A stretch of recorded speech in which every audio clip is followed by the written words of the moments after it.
जय हिंद। सभी को स्वागत है आपका हमारे यूट्यूब चैनल पर। हमारे यूट्यूब चैनल का नाम है सस्मोदे सर, और डेली वीडियो देखने के लिए हमारे यूट्यूब चैनल को सब्सक्राइब कर लेना। चलो आज हम पढ़ेंगे कक्षा 12वीं जीव विज्ञान। जीव विज्ञान चल रहा था, लंबा चैप्टर है। अध्याय 1 जीवों में जनन, ये चल रहा था ना। और हमने युग निषेचन पढ़ रहे थे, और निषेचन में भी निश्चन कितने प्रकार का होता है। निश्चन पूर्व की घटना है ना, निश्चन क्या होता है, निश्चन के बाद की घटना, ये देख रहे थे। तो निश्चन पूर्व यानी निश्चन क्या मतलब क्या होता है, नर और मादा का मिलना ही निषेचन कहलाता है। निषेचन का मतलब होता है नर से शुक्राणु और मादा से अंडाणु का मिलना ही निषेचन कहलाता है। लेकिन निषेचन से पहले क्या होता है, तो निषेचन से पहले शुक्राणु का निर्माण होगा, अंडाणु का निर्माण होगा, है ना। नर और मादा के शरीर के अंदर शुक्राणु और अंडाणु का निर्माण होगा, उसको ही बोलते हैं युग्मक जनन, है ना। तो निश्चन पूर्व क्या होगा, पहले युग्मक जनन होगा, फिर युग्मक स्थानांतरण होगा, है ना। तो पहले हम युग्मक जनन पढ़ते हैं, फिर युग्मक स्थानांतरण पढ़ते हैं। युग्मक जनन का होता है निश्चन से पहले। देखो निश्चन क्या होता है, अंडाणु और शुक्राणु का मिलना, नर और मादा का। लेकिन इससे पहले क्या होगा, निश्चन से पहले क्या होगा, तो निश्चन से पहले क्या होगा, शुक्राणु का निर्माण होगा, अंडाणु का निर्माण होगा। फिर युग्मक स्थानांतरण होगा, यानी फिर शुक्राणु और अंडाणु, शुक्राणु नर का शुक्राणु जो होता है मादा के अंडाणु की तरफ गतिशील होगा, तो उसको युग्मक स्थानांतरण कहते हैं। ठीक है, तो हम पहले युग्मक जनन देखते हैं ना। युग्मक जनन क्या होता है, ये देखो युग्मक का मतलब होता है अंडाणु और शुक्राणु को युग्मक कहते हैं, ये मैंने आपको बता दिया है। लेकिन युग्मक जनन निश्चन पूर्व की घटना पढ़ रहे हैं, निश्चन से पहले क्या होता है, तो युग्मक जनन होता है। युग्मक जनन का मतलब होता है, युग्मक क्या, शुक्राणु और अंडाणु, जनन यानी जन्म लेना। तो युग्मक जनन यानी शुक्राणु और अंडाणु का जन्म लेना। युग्मक क्या होता है, युग्मक किसे कहते हैं, शुक्राणु और अंडाणु को। तो युग्मक जनन यानी नर का शुक्राणु युग्मक जनन पढ़ रहे हैं, है ना। निश्चन पूर्व घटना में युग्मक जनन पढ़ रहे हैं, फिर बाद में युग्मक स्थानांतरण देखेंगे। तो युग्मक जनन का मतलब होता है नर का शुक्राणु और मादा का अंडाणु का निर्माण होना युग्मक जनन कहलाता है। तो निश्चन नहीं होगा, उससे पहले क्या होगा, शुक्राणु और अंडाणु का शरीर में निर्माण होगा, तभी तो निश्चन कर पाएंगे। तो निश्चन से पहले क्या होगा, तो नर का शुक्राणु और मादा का अंडाणु का निर्माण होगा, उसे युग्मक जनन कहते हैं। यह निर्माण अर्धसूत्री, है ना, अर्धसूत्री विभाजन द्वारा होता है। अर्धसूत्री विभाजन का मतलब होता है कि इसमें गुणसूत्रों की संख्या आधी होती है ना, 23 गुणसूत्र। ठीक है, तो ये आपको समझ में आएगा आगे। अभी तो यही चल मान के चलो कि शुक्राणु अंडाणु का निर्माण होता है, यानी विभाजन कौन सी विधि द्वारा निर्माण होता है, तो अर्धसूत्री विभाजन द्वारा। और शुक्राणु और अंडाणु कैसी कोशिका है, अगुणित कोशिका है। अगुणित का मतलब होता है एक कोशिकीय, है ना। तो शुक्राणु और अंडाणु एक अगुणित कोशिका होती है। तो ये आपको युग्मक जनन आपको समझ में आ गया होगा। तो निश्चन से पूर्व यानी निश्चन का मतलब होता है शुक्राणु अंडाणु का मिलना। तो निश्चन से पहले क्या होगा, तो युग्मक अंडाणु शुक्राणु और अंडाणु का निर्माण। ठीक है, युग्मक जनन भी दो प्रकार का होता है। ठीक है, समयुग्मक, विषम युग्मक। युग्मक जनन भी दो प्रकार का होता है। ठीक है, युग्मक जनन पढ़ रहे हैं, युग्मक जनन की परिभाषा मैंने आपको समझा दिया है। युग्मक जनन के अंतर्गत दो प्रकार का युग्मक जनन होता है, एक होता है समयुग्मक और एक होता है विषम युग्मक।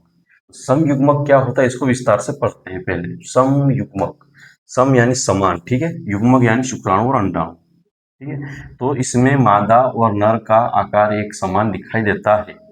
सम यानी समान, तो इसमें मादा और नर का आकार समान दिखाई देता है, यानी नर का अंडाणु और नर का शुक्राणु और मादा का अंडाणु में आप पहचान नहीं कर पाओगे, है ना। तो इसमें मादा और नर का आकार एक समान दिखाई देता है। नर एवं मादा को अलग अलग नहीं पहचाना जा सकता, हमें पहचान में नहीं आएगा कि कौन मादा है और कौन नर है। उसको बोलते हैं समयुग्मक, है ना, पहचान नहीं पाओगे आप, है ना। समयुग्म यानी अंडाणु और शुक्राणु एक जैसे होते हैं, या फिर समझो कि मादा और नर का आकार जो होता है एक जैसे दिखाई देते हैं, तो उसको बोलते हैं समयुग्म, है ना। जैसे एक उदाहरण है, ये सेवाल है, इसको बोलते हैं क्लोडोफोरा। शैवाल है, इसको बोलते हैं क्लोडोफोरा। क्लोडोफोरा का मतलब होता है एक शैवाल होता है। इसको देखो आप, दोनों का आकार एक जैसा है। आप इसमें पहचान नहीं पाओगे कि इसमें मादा कौन है, नर कौन है। लेकिन दो जीव है, लेकिन आप पहचान नहीं पाओगे कि कौन सा नर है और कौन सा मादा है, कौन सा शुक्राणु है और कौन सा अंडाणु है। ठीक है, तो समयुग्मक आपको समझ में आया। समयुग्मक, इसमें मादा और नर का आकार एक समान दिखाई देता है। नर एवं मादा को अलग अलग नहीं पहचाना जा सकता है। जैसे क्लोडोफोरा, ये शैवाल है जो जल में पाया जाता है, ठीक है, शैवाल है। तो ये शैवाल देखो, इसमें नर कौन है मादा कौन है आप नहीं पहचान पाओगे। इसमें फ्लैजेला होता है ना, इसको बोलते हैं फ्लैजेला। इसमें 2 फ्लैजेला होता है जो तैरने के काम में आता है इनके, है ना। ये तो पहचान नहीं पाओगे कि कौन सा नर है कौन सा मादा है, तो उसको बोलते हैं समयुग्मक। आपको समझ में आ गया होगा। अगला देखते हैं विषम युग्मक। विषम युग्मक क्या होता है कि आप पहचान लोगे कौन नर है कौन मादा है। तो देखते हैं इसमें नर एवं मादा आकार में अलग अलग होते हैं, या आकार में अलग अलग होते हैं या आकार में एक जैसे होते हैं। तो आप फिर ये सोचो कि मनुष्य समयुग्मक है कि विषम युग्मक है। मनुष्य विषम युग्मक, क्योंकि हम पहचान लेंगे नर कौन है मादा कौन है ना। तो विषम युग्मक पढ़ रहे हैं हम, क्या पढ़ रहे हैं, विषम युग्मक। इसमें नर एवं मादा का आकार में अलग अलग होते हैं। नर का शुक्राणु छोटा होता है। इसमें ये ध्यान देने वाली बात है, विषम युग्मक में क्या होता है, नर का जो शुक्राणु होता है वो छोटा होता है एवं गतिशील होता है। शुक्राणु मैंने आपको पहले ही बताया था, शुक्राणु जो पूंछ होता है शुक्राणु में, इसलिए वो क्या है, गतिशील होता है शुक्राणु। नर छोटा होगा और गतिशील होगा। देख ले, इसमें हम भिन्नता पाई जा रही है इसमें, तो इसलिए इसको विषम युग्म, विषम का मतलब होता है अलग अलग, सम का मतलब है समान। तो विषम युग्म में क्या है, इसमें नर एवं मादा का आकार में अलग अलग होते हैं। नर का शुक्राणु छोटा एवं गतिशील होता है, जबकि मादा का अंडाणु जो होता है, मादा का अंडाणु जो होता है बड़ा होता है, अचल यानी स्थिर एक ही स्थान पे रहता है, उसको क्या कहेंगे, अंडाणु। आपको ये 2 अंतर याद होना चाहिए कि नर का शुक्राणु गतिशील होता है, छोटा होता है, जबकि मादा का अंडाणु बड़ा होता है। मादा का अंडाणु बड़ा होता है एवं अचल यानी गति नहीं कर सकता है, चल नहीं सकता है, तो उसको अचल स्थिर रहता है, ठीक है। तो आपको विषम युग्मक समझ में आया, जिसमें नर और मादा को पहचाना जा सकता है, विषम युग्मक कहते हैं। जैसे एक हमने उदाहरण दिया है, ये मादा का अंडाणु है, ठीक है, मादा का अंडाणु, और ये नर का शुक्राणु। देखो मादा का अंडाणु बड़ा है और शुक्राणु कितना छोटा है, देखो। तो हमने पहचान कर लिया ये मादा है और ये नर है, क्योंकि हमने पढ़ा है मादा अंडाणु बड़ा होता है तो बड़ा है, ये स्थिर है, और ये गतिशील है, ये पूंछ है इसलिए ये गतिशील हो जाता है, ये गतिशील है। अब बताओ मनुष्य क्या है, मनुष्य विषम युग्मक है, विषम युग्मी है। क्यों विषम युग्मी है, क्योंकि उसमें नर और मादा को हम पहचान सकते हैं। तो आपको विषम युग्मक समयुग्मक आपको अच्छे से समझ में आ गया होगा। अब हम अगले हेडिंग है आपकी किताब में, जीवों में लैंगिकता। जीवों में लैंगिकता का मतलब होता है नर एवं मादा को अलग अलग करना, है ना, नर एवं मादा को अलग अलग करना जीवों में लैंगिकता कहलाता है, ठीक। लैंगिकता का मतलब होता है नर एवं मादा को अलग अलग करना, नर एवं मादा को अलग अलग करना जैव लैंगिकता कहलाता है। लेकिन ये जीवों में लैंगिकता, जीव लिंग क्या होता है, शुक्राणु और अंडाणु, है ना, नर और मादा को लिंग कहते हैं। तो जीवों में लिंगिकता 2 प्रकार की होती है, एक होता है एक लिंगी और एक होता है द्विलिंगी। अब ये क्या लफड़ा है, एक लिंगी द्विलिंगी, सम विषम तो समझ में आया। अब आ गया आपके सामने एक लिंगी और द्विलिंगी। देखो एक लिंग को विस्तार से पढ़ते हैं फिर द्विलिंगी समझेंगे, ठीक है। पहले एक लिंग को पढ़ते हैं। एक लिंग क्या होता है, ऐसा जीव या पादप जिसमें नर एवं मादा अलग अलग हो। समझ में आया, ऐसा जीव या पादप यानी पेड़ पौधे जिसमें नर और मादा अलग अलग हो, एक लिंगी या विषम थैली भी बोलते हैं ना, विषम थैली कहते हैं। नर अलग होगा और मादा अलग होगा। जैसे मनुष्य क्या है, नर अलग है मादा अलग है। कॉकरोच भी क्या है, मादा अलग होगी नर अलग होगा। मार्केंसी एक पादप है ना, पेड़ पौधा है, इसमें भी क्या होगा, नर अलग होगा मादा अलग होगी। पपीता का पौधा जो होता है नर अलग होगा मादा अलग। खजूर जो होता है, तो बहुत सारे ऐसे उदाहरण हैं, पेड़ पौधे हैं। मनुष्य जिसमें नर और, देखो पादप में भी नर और मादा होती है ना, नर और मादा। पादप में नर होता है पुमंग और मादा होती है जायंग या स्त्री केसर, है ना, ये आपने 11वीं में अच्छे से पढ़ा होगा। तो ऐसा जीव पादप जिसमें नर एवं मादा अलग अलग हो, एक लिंगी या विषम थैली, जैसे मनुष्य, मनुष्य अब मादा अलग होती है नर अलग होता है, ठीक है। तो ऐसे ही पेड़ पौधे भी होते हैं जो पादप, पपीता जो होती है मादा, इसका मादा का अलग होगी, है ना, और नर लोग। कभी कभी आपने पपीता को देखा होगा, घर में उगाया होगा, तो किसी पपीता में फल लग जाते हैं किसी में लगते नहीं। तो कारण ये है कि इसमें क्या होता है, अलग अलग होते हैं, है ना।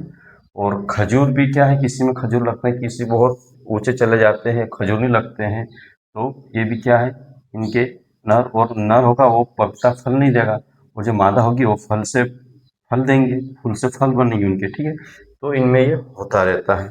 उनमें निषेचन भी होता है, तो उसके कण मादा के कण में आके मिल जाता है हवा के माध्यम से, तो उनमें निषेचन हवा के माध्यम से होता है, जल के माध्यम से होता है ना निषेचन।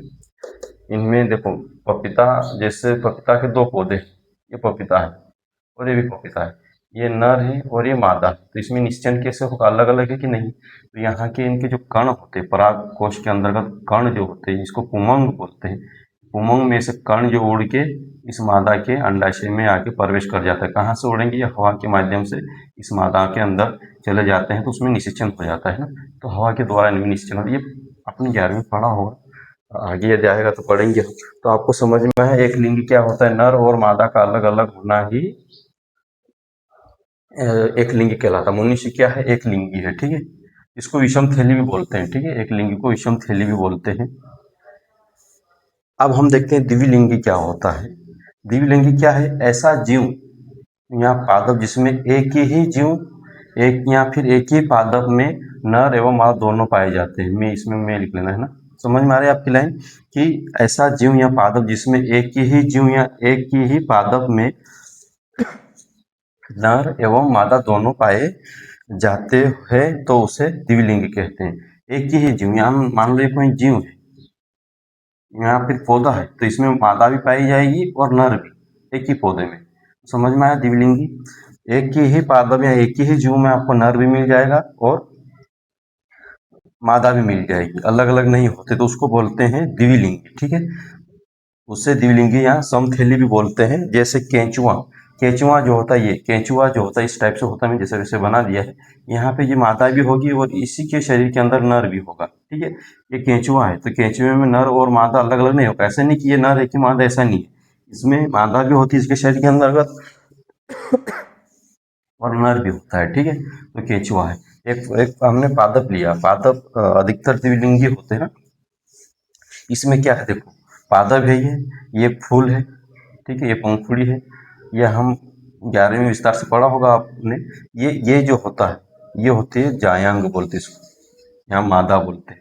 जायांग या स्त्री केसर होता है ये, ठीक है। और ये क्या है, ये पुमंग है, जिससे नर कहते हैं। तो पुमंग नर और जायांग या स्त्री केसर मादा होती है। इसमें निषेचन कैसे होगा देखो, नर भी इसमें एक ही फूल में पाया जा रहा है, एक ही पौधे में पाया जा रहा है, और मादा भी यहीं पे मिल रही है और नर भी एक ही फूल में मिल रहे हैं। तो क्या है, द्विलिंगी हुए कि नहीं हुए। द्विवी का मतलब दो, द्विवी का मतलब होता है दो लिंग, यानी दो लिंग का मतलब, लिंग का मतलब होता है नर और मादा।